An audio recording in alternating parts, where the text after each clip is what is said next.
Baik, kita lanjut dulu kepada Pak Nonon lagi, kita kembalikan. Gimana Pak Nonon?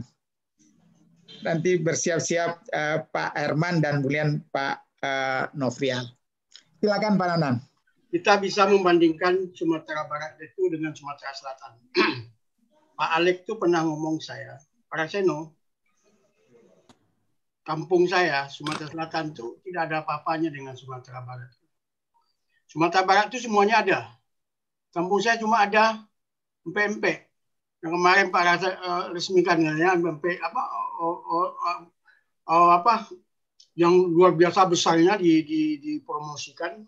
Tapi Pak Rasino boleh lihat bagaimana saya mendatangkan Wisman dengan saya tarik semua kegiatan-kegiatan internasional yang ada, Asian Games, SEA Games, itu dilaksanakan di Sumatera Selatan.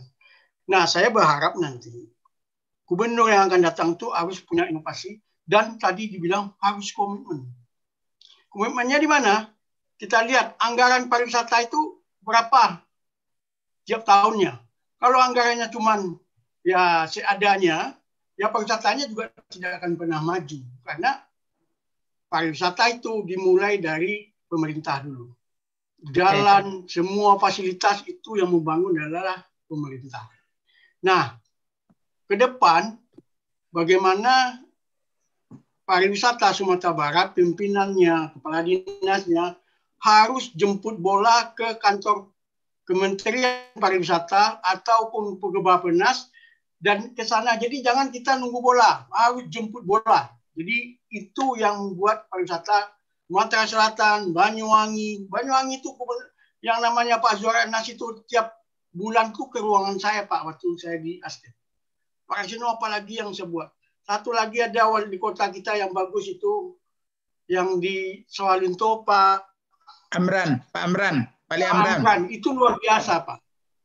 Pak Sabta itu juga luar biasa membangun Sumatera Barat. Dia yang membangun namanya Indah Muara itu. Harusnya dia dikasih penghargaan orang Sumatera Barat.